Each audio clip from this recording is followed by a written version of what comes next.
Hello, everyone. Mike Mosquito here. Welcome to The Buzz. Week ending podcast is bringing you the latest and greatest in this week's news in healthcare. I'm here along with my wonderful co host, Maureen, Nylin. and we're here to bring these hot topics to you.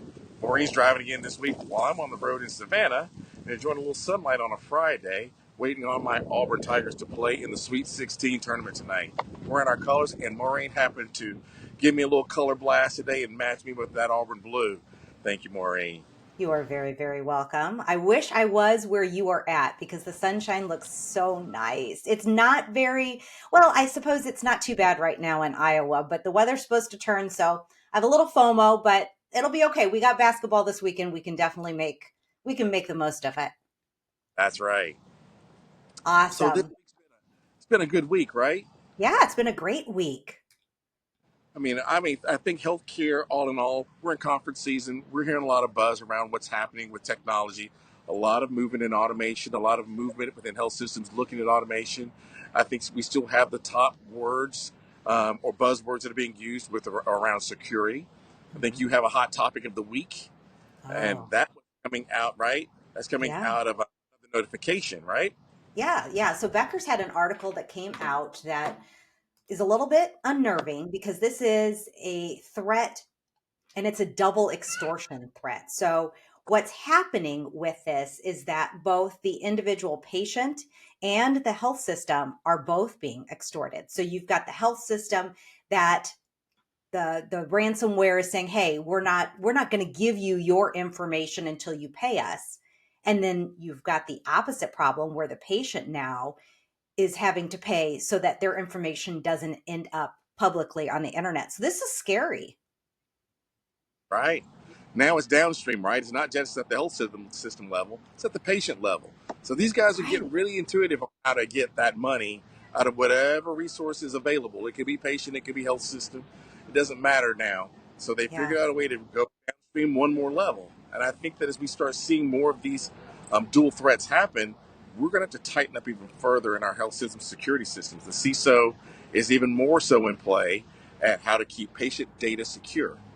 And I think that's going to be a hot topic as we go through this Hmm. conference season, as we attend more conferences, as we have more conversations, as we start asking more questions of our IT and cyber vendors, and we'll have more of our thought leaders on again. You know, you and I, we have a nice grouping of healthcare thought leaders now that we may pull together to answer some of these hot questions around cyber intrusions like this. So I think that as we look forward to 2025 and 2026, it'll be bringing in thought leadership to help you, these listeners out here that are leaders of health systems, determine how do they protect their environments.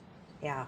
Yeah. And it's an ongoing struggle. I don't know that we'll ever solve this one, but I think it's always a reminder at the end of the day, this is a business operation for these folks that are the bad actors. I have to set aside what I feel like I see in the movies where you've got this 18, 19-year-old acne faced child sitting down in somebody's basement with the lights hung up overhead. This is truly, truly a business, and it's unfortunate. In fact, one of the guests that I want to have on, and that'll be fun when we do, I was talking to her yesterday and she was commenting on the fact that the financial data, which we're all aware of, because I think there's never a day that passes where there's not something that you receive in the mail or some sort of notification that your social security number may have been exposed. And her comment was, okay, so social security numbers really don't hold as much value as you think they do, maybe 50 cents to a dollar on the dark web,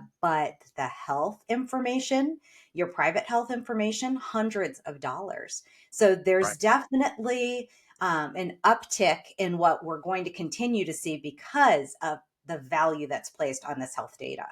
Scary. I agree. And I think having correct health data is also very important. I think what we've seen in the past, and I know Chime put out information on Bulletin this week about the Match It Act, Match Yes. It 2025, right? Matching the correct patient data. If there are two John Does in the system, which John Doe are we looking for, or is going to Yeah. be billed, or is actually in the healthcare system, right? It is finding the right matching for the patient and for the billing of the actual patient identifier. And I think that's been a long-standing problem in healthcare, Yeah. matching two patients with the same name, making sure you've got the right one, treatment protocol, the right billing information, the right street address, and someone actually has to do that work. So are systems being updated? How are they being updated? And are we matching still? Or are we assuming that the systems are all updated? We know they're not. So I think that bringing up that Match It Act of 2025 is very important. It's going to be even more important as we start bringing systems together. You know, Epic is still Mm. pulling systems online for one EMR, one throat to choke. And so as you start bringing these systems together, you're going to bring more patients together, more patient information together. And so how Yeah. do you match and identify that? You as a nurse know. You can't just give, you have to verify that that's the patient you're going to give a med to. Right, right. That's the red rule. I mean, that's where it comes down to making sure that you are taking care of the right patient. And it's a little incredulous to me that our lawmakers haven't identified this as a priority. So I'm extremely appreciative as a clinician that we're reintroducing this and feel like that's just something we should have done a long time ago. So yeah, more to come on that one. That was an exciting one though. So things are going in the right direction. So let's talk about then, Mike, something else that of course I hold near and dear to my heart because this is all about the nurses, right? There That's was an article that I read. I'm going to get my fancy glasses out here. The the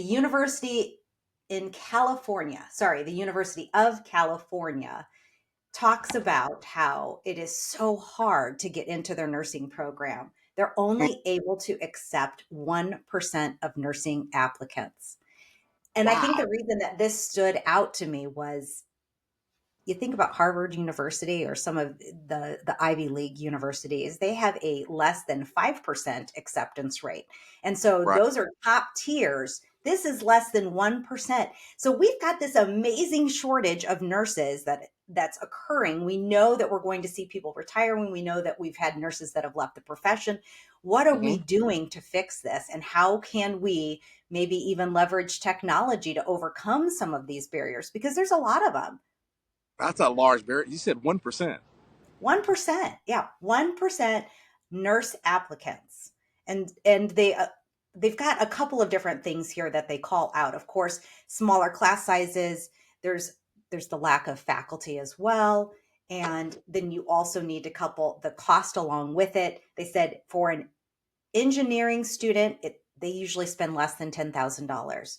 But for a nurse, it's almost double that. So there's a lot of factors that go into play there. I can't imagine that California is alone in some of these challenges.